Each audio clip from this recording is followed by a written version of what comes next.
하나님의 아들이 육신이 있고 유대인에게 오셨다. 사도 요한은 뭐라고 요한복음에서 증거하는 거 아니? 하나님의 아들의 정면을 조명하고 있는데 하나님의 아들이 우리에게 오셨다. 참빛이 유대인에게 오셨다. 자기 백성에게 오셨다. 그렇게 설명하고 있잖아요. 그럼 참빛이 오셨는데 유대인들이 영접지 않았다. 왜 영접하지 않았을까?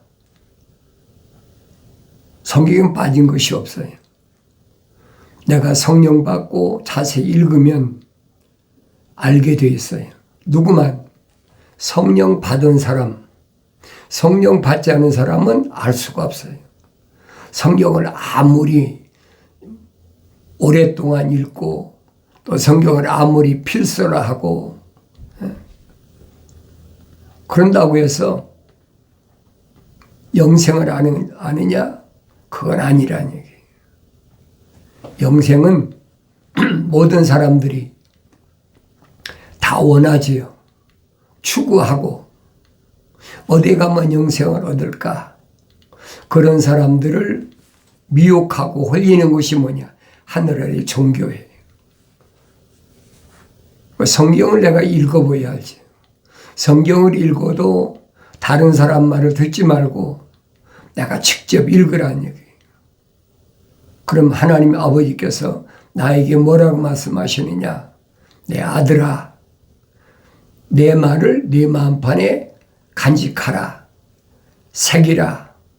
하나님이 주신 말씀이 뭡니까? 하나님 주신 말씀은 약속과 명령이에요. 명령에는 반드시 약속이 있어요. 그것을 계명이다. 계명. 계명 하위법이 613개. 그리고 약속하신 것이 뭐냐면 성막을 하나님 허락하셔서 성막 안에 들어와서 죄를 사함받는 있게 하는 거예요. 그래서 성막을 저는 사랑이라 그래요. 사랑. 성막은 이꼬르 사랑이다. 근데 그 사랑은 철학에서 말하는 러브가 아니라 첼리티. 거룩한 사랑. 하나님만이 가지실 수 있는 거룩한 사랑. 그게 피조물은 없어요. 피조물은 육신적인 사랑이 있지요. 육신적인 사랑은 뭐라고 얘기합니까? 철학에서 말하잖아요. 이성적인 사랑, 로맨틱한 사랑이다. 그 육신적인 거잖아요.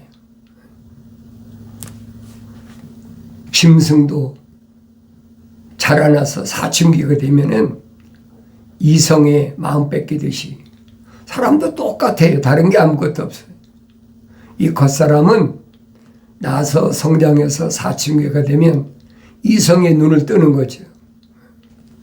그건 뭐 공중의 새나 땅 위의 짐승이나 기는 곤충이나 아니면 땅 아래 물속에 있는 물고기나 똑같아요.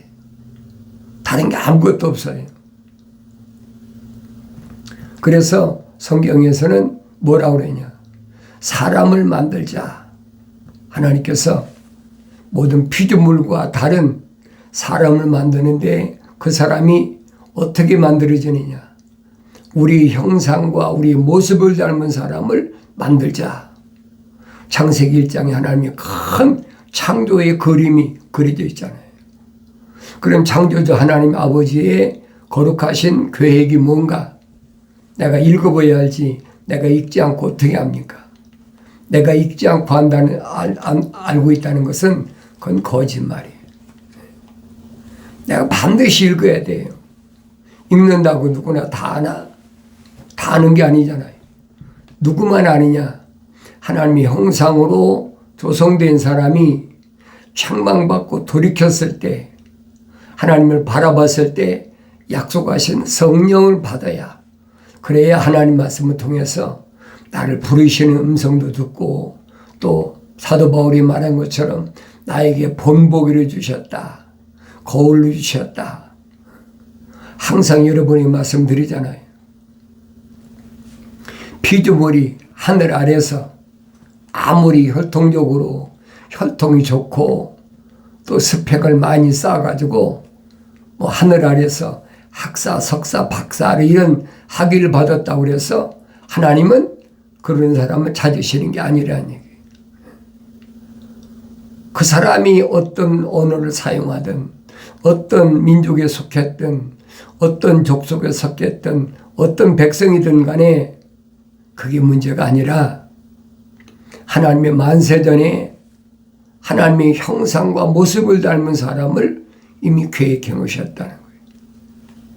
그럼 내가 세상에 나와서 내가 하나님을 찾는다고 해서 내가 하나님 자녀가 되는 것도 아니고 내가 열심히 노력해서 뭘 피조물이 노력한다고 해서 하나님의 마음을 감동시키는 게 아니라는 얘기예요. 사도 바울이 설명하잖아요. 자연인은 성령의 일들을 받아들이지 않는다. 성령의 은사를 안 받아들인다는 거예요. 왜 그러냐? 설명하잖아요. 어리석다고 생각하기 때문이다. 사람이 이렇게 생기면 사람이지 무슨 뭐 하나님의 형상을 닮고 하나님의 모습을 닮아야 그 과학에서는 그런 사람은 사람이라고 안 해요.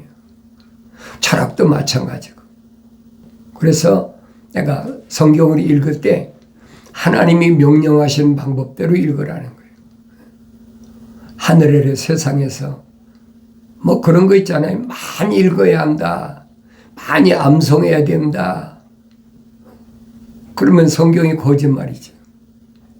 성령 받지 않고는 절대로 알 수가 없어요. 성령 받아야 알 수 있다. 이 기초예요, 여러분. 그러니까 하나님의 형상으로 조성된 사람이 하나님의 모습을 닮아야 완성되는 거예요. 그래서 사도 바울이 설명하잖아요. 우리가 다 첫사람 아담처럼 혼적인 몸을 입었다면 그러잖아요. 혼적인 몸을 입었다. 첫사람 아담이 어떻게 혼적인 몸을 입었습니까? 흙으로 하나님께서 첫사람 아담을 빚으시고 콧구멍에다가 하나님이 거룩하신 생명의 호흡을 후 불어넣으시니까 살아있는 하나의 혼이 됐다. 그 얘기. 하나님의 형상은 닮은 거죠. 그 사람이 모습을 닮아야 되는데 모습은 그냥 닮을 수가 없네. 성령 받아야 모습을 완성된다는 얘기. 그럼 어떻게 모습을 닮나? 성경은 빠진 것이 없이 자세히 설명해 주고 있잖아요. 내가 하나님의 첫 번째로는 형상을 닮았다면 두 번째로는 하나님의 모습을 닮아야 되는데 하나님의 형상을 닮은 사람이 하나님의 모습을 닮으려면 피조물이 수단과 방법을 가리지 않고 별의별 걸 다 해도 안 되는 거예요. 성경 그 말씀해 주고 있거든요. 그러면 하나님의 아들이 2000년 전에 유대인으로 오셔서 성령 받는 과정을 잘 보란 말이에요. 구약의 선자들은 성령 받았습니까? 성령 받지 못했지요. 왜? 하나님의 아들이 십자가에 죽으셔서 물과 피를 다 쏟으시기 이전인 사람이니까 안 된단 말이에요. 그 사람들이 언제 부활했느냐? 하나님의 아들이 십자가상에서 못 박혀 죽으시면서 물과 피를 다 쏟으시고 다 이루었다 선포하셨을 때 그때 무덤들이 열렸다. 구약의 성도들 거룩한 백성들이 무덤이 열렸다. 그리고 부활한 거죠. 왜? 십자가 보혈로 죄사함 받았으니까. 그래서 사도 베드로가 설명하잖아요. 하나님의 아들이 3일 동안 어디 계셨느냐? 음부에 내려가셨다. 음부가 어디? 지옥이란 말이에요. 땅속에 있는 옥. 거기 내려가셔서 노아와 그 8 식구를 끌어올리셨다. 구원하셨다. 그 설명을 해주고 있는 거예요. 그런데 하나님의 아들이 오시지도 않았는데 뭐 에녹이 하나님과 동행하다가 하나님 데려가셨다 그러니까 뭐 휴거됐다. 그 기독교 아니에요, 여러분. 휴거란 말이 있을 수가 없어요. 휴거란 말은 무슨 말이냐면 주님이 재림하실 때 사도 바울이 설명하잖아요. 데살로니가 지방에 있는 교회들에게 보낸 편지에서 밝히잖아요. 주님이 공중 재림하실 때 그때 마지막 나팔을 부는데 그 마지막 나팔 소리에 무덤이 열린다. 그리고 그 사람들이 첫째 부활에 참여한다. 그 사람들이 어디로? 공중으로 주님 재림하시는 공중으로 끌어올려 간다는 거예요. 데살로니가 전후서 잘 읽어보세요. 빠진 것이 없어요. 그게 기독교란 말이에요. 유대교회를 개혁한 기독교, 하나님의 아들이 세우신 AD 30년에 예루살렘을 중심으로 세우신 교회. 그래서 AD 30년에 시작한 이 교회는 하나님의 아들이 선택한 사도들, 제자들 중심으로 해서 시작됐잖아요. 명령하시잖아요. 기다려라. 각자 집에가 기다리는 게 아니잖아요. 예루살렘을 떠나지 말고, 그렇죠? 예루살렘을 떠나지 말고 아버지 약속하신 것을 기다리라. 몇 날이 못 되어 성령이 임하시면 너희가 권능을 받는다. 권능이란 말은 하나님의 아들로서의 권세, 그 다음에 능력, 성령의 능력 받는다는 거예요. 하나님의 아들이 성령의 능력으로 행하신 거 안 봤습니까? 똑같아요. 다른 것이 아무것도 없어요. 2000년 전에 하나님의 아들이 육신 입고 오신 거나 하나님의 아들이 선택한 사도들과 제자들이나 다른 게 아무것도 없어요. 다만 하나님의 아들은 육신 입고 오실 때 성령으로 잉태하셨다. 그게 다르잖아요. 우리는 성령으로 잉태한 사람들이 아니잖아요. 하나님의 거룩하신 사랑의 생명 호흡으로 조성된 사람이라니. 그래서 자연인은 하나님의 영의 일들을 받아들이지 않기 때문에 그 사람들은 성령을 받을 수가 없고 받고자 원한다고 받아들이는 게 아니란 말이에요. 왜? 형상을 닮아야 모습을 닮을 수 있으니까. 이게 기독교 원리예요, 여러분. 그래서 하나님의 형상을 닮은 사람은 그 이름이 하늘의 생명책에 다 기록되었다는 거예요. 그래서 사도 바울이 그런 사람을 가리켜서 천국의 시민권자다 그러잖아요. 천국의 시민권자. 혼적인 사람을 가리키는 게 아니에요. 하나님의 형상을 닮은 사람이 책망받고 하나님 말씀 읽을 때 책망으로 들려줘야 돼. 책망받았으면 돌이키라 그랬잖아요. 돌이키라, 회개하라. 이 말을 원문은 메타노에오 그랬어요. 메타란 말은 방향 전환, 노에오란 말은 생각과 마음과 삶의 가치관을 하늘 아래서 하늘 위로 두라는 거예요. 육신적인 외적인 것에서 내적인 하나님의 거룩한 사랑의 호흡이 들어간 내적에다 방향을 바꾸라는 거예요. 정확하게 성경은 약속하고 있잖아요. 돌이키라. 돌이키면 어떻게 됩니까? 보라 그랬잖아요. 하나님의 아버지가 배인다는 거예요. 그래서 하나님의 아들이 사도들에게 제자들에게 마지막 때 이런 일을 보거든 머리를 들라. 그렇지? 머리를 들어라. 하나님을 바라보라는 얘기예요. 세상의 육신의 정욕, 안목의 정욕, 생의 자랑 때문에 마치 누구처럼? 에녹처럼. 아니, 욥처럼. 하나님이 인정하시는 하나님의 종, 하나님이 사탄에게 말씀하신 넌 내 종 욥을 보았느냐? 하나님이 내 종이라고 부르시는 욥을 보았느냐 말이에요. 욥이 모델이라는 얘기죠. 욥은 하나님의 거룩하신 사랑의 생명이 들어간 사람인데 믿음의 사람이죠. 그런데 하늘 아래서 재산이 너무 많다 보니까 수천 마리 낙타, 수천 마리 양떼, 수백 마리 소들, 또 10남매 되는 자녀들, 그 뭐 관리하다 보니까 하나님 바라볼 시간이 없어. 그러니까 하나님은 욥을 통해서 찬송 받으시고 영광 받으시길 원하는데 욥은 잘 빌미루는 거죠. 그래서 하나님께서는 누굴 이용하시느냐? 마귀를 이용하시잖아요. 사탄 마귀를. 사탄 마귀가 지구를 중심으로 두루다니며 봤다. 너 어디 갔다 왔느냐? 하나님 물으실 때 사탄 마귀가 뭐랍니까? 세상을 돌아다녀 봤습니다. 그래? 그럼 너 내 종 욥을 보았느냐?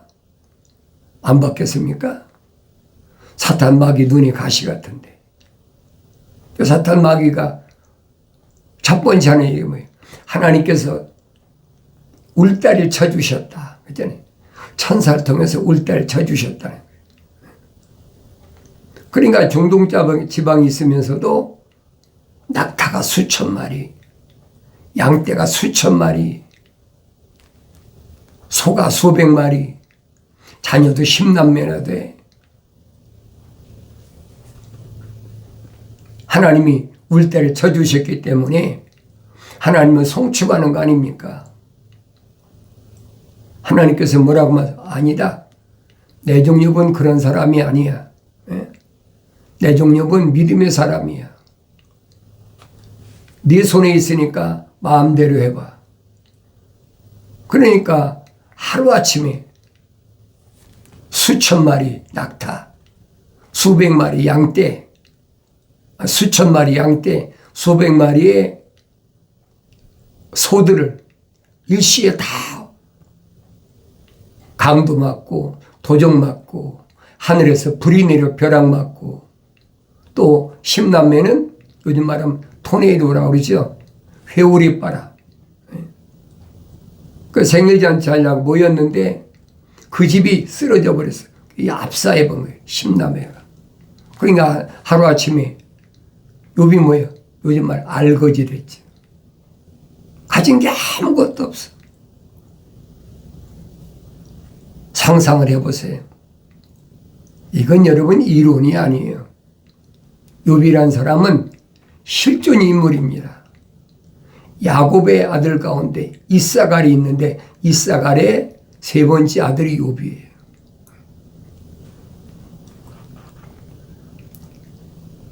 사탄에게 허락하셨잖아요. 네 마음대로 해봐. 왜? 하늘 아래는 주권을 사탄 마귀가 쥐고 있거든요. 그러니까 하루아침에 그 많은 재산 다 날아가고 욥의 몸에서 난 10남매까지 몰살해버렸잖아요. 그러면 사탄이 그 생각할 때는 하나님 왜 이러십니까? 하고 하나님한테 반항할 줄 알았는데 반대예요. 머리를 깎고 옷을 찢으면서 하나님 영광 받으시옵소서 범사에 감사하는 거 아니에요. 그러니까 사도 바울이 뭐라고 그럽니까? 하나님 아버지의 뜻은 이것이니 곧 너희 거룩함이라. 거룩한 생명호흡이 들어간 사람은 항상 기뻐하라는 거예요. 왜 기뻐합니까? 내 이름이 생명책에 기록되어 있으니까 그걸 기뻐해야 돼. 쉬지 말고 기도하고 범사에 감사하라. 욥이 그대로 이어지고 있잖아요. 하나님 영광 받으시옵소서. 그러니까 욥이 아내가 생각할 때는 수십 년을 같이 살았는데 10남매를 낳고 같이 살았는데 저렇게 하루아침에 알거지가 되면 한 번쯤은 하나님을 원망하고 할 텐데 그게 아니라 오히려 하나님께 송축했다. 찬양 드렸다는 얘기예요. 그러니까 욥이 아내가 생각할 때는 어떻게 생각했어요? 갑자기 이렇게 엄청난 시련을 당했으니까 아마 제정신이 아닐 거다. 뭐 별의별 생각 다 했겠죠. 근데 그걸로 끝난 게 아니잖아요. 사탄이 또 지구를 돌다가 하나님 옆에 갔을 때 하나님께서 뭐라고 말씀하십니까? 너 내 정욕을 보았느냐? 그가 재산이 다 날라갔다고 10남매가 몰살에 죽었다고 좌절하고 절망하고 낙심하고 하더냐? 오히려 하나님을 송축한 머리 깎고 옷을 찢으면서 하나님 영광 받으시옵소서. 안 받느냐? 그러니까 사탄이 뭐랍니까? 그래도 그 몸이 아직 건강하니까 어떤 재기할 만한 소망을 가지고 있으니까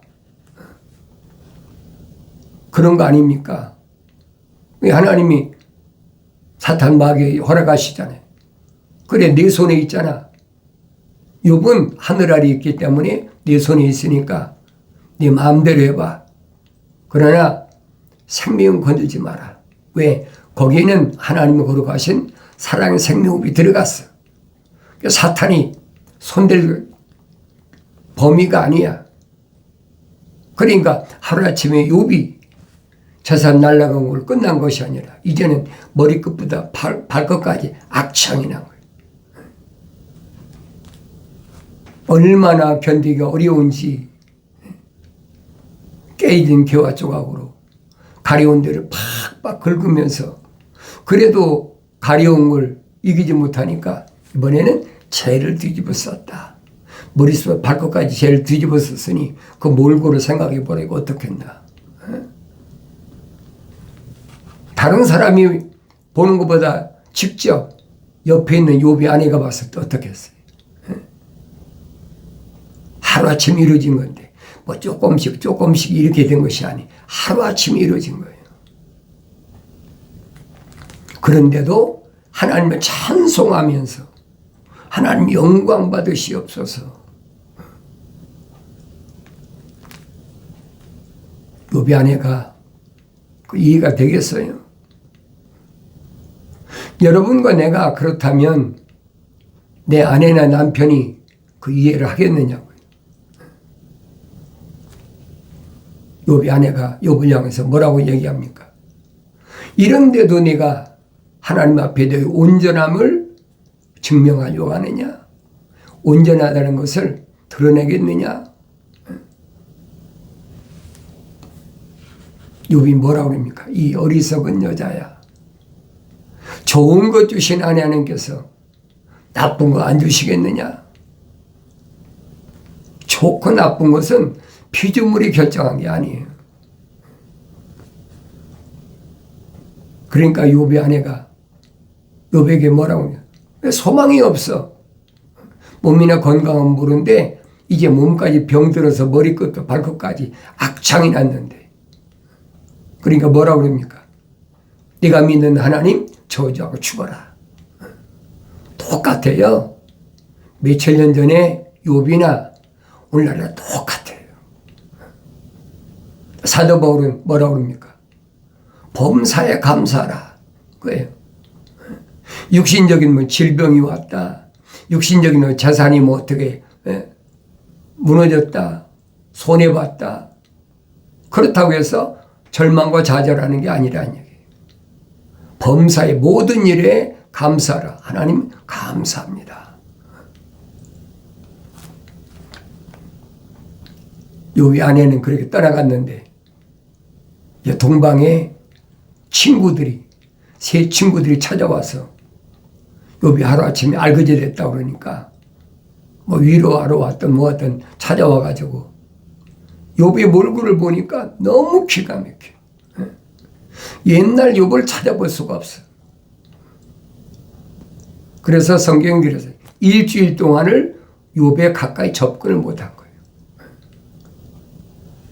그런데도 욥은 계속 그 어려운 가운데서도 하나님 영광 받으시옵소서, 하나님을 송축했다. 그 일주일 만에 욥의 친구들이 욥에게 와서 내가 이런데도 하나님 앞에 내가 온전함을 나 잘못이 없다고 말할 수 있느냐?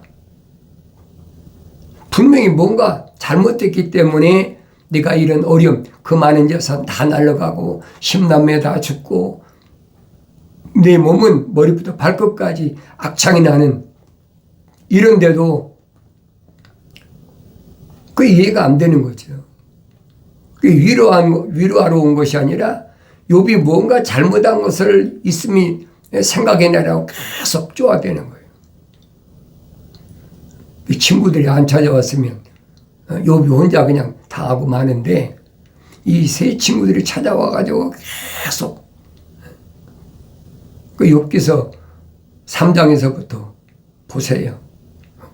얼마나 엄청나게 욥을 괴롭히는지. 욥이 너무나 괴롭히니까 자기도 모르게 내가 뭐 잘못했느냐, 나는 의로운 사람이다, 하나님 앞에 자기도 모르게 의롭다라고 자기 잘못을 깨닫지 못한 거예요. 그런데 마지막에 욥이 그걸 깨닫고 내가 잘못된 그런 삶을 살았구나. 왜 하나님 바라봐야 되는데 하나님 바라보지 않은 것이 가장 큰 죄잖아요. 그래서 그런 시련을 겪고 나니까 욥기서 42장에 잘 보세요. 욥이 뭐라고 그러나? 내가 전에는 하나님의 말씀은 귀로만 들었었는데, 그렇잖아요. 귀로 들었다. 사도 바울은 뭐라고 그럽니까? 믿음은 어디서 시작되느냐? 하나님의 말씀은 들음에서 시작됩니다. 하나님 말씀 듣지 않으면 믿음이 시작이 안 되는 거예요. 사도 바울이 정확히 설명하잖아요. 믿음, 소망, 사랑 이 세 가지는 항상 있는데 하나님의 생명이 들어간 사람이 소망 가운데 주님을 바라보는 것을 성경은 뭐라고 그러냐? 거듭났다. 사도 베드로가 설명하잖아요. 베드로전서에 뭐라고 합니까? 하나님의 아들이 십자가 못 박혀 죽으셨다. 3일 만에 부활하심으로 우리에게 산 소망이 되셨다. 소망이란 뭐예요? 하나님 바라본다는 거예요. 세상 거 바라보는 것이 아니라 하나님 바라본다는 거예요. 회복되잖아요. 이제 주만 바라봅니다. 나는 이 말씀 앞에 나 자신을 언제든지 비춰보라는 얘기예요. 나 자신은 어떤 사람인가? 눈에 보이는 것 때문에, 육신의 정욕 때문에, 안목의 정욕 때문에, 생의 자랑 때문에 하나님을 바라보야 될 사람 하나님을 바라보지 못했다면, 하나님의 생명호흡이 들어갔으면 하나님은 반드시 하나님 바라볼 수 있도록 징계를 하신다. 그 요한계시록 가면 설명하잖아요. 내가 사랑하는 자마다 책망하고 징계하노니 그러므로 열심을 내서 회개하라. 말씀을 깨닫는 은혜가 있어지길 바랍니다.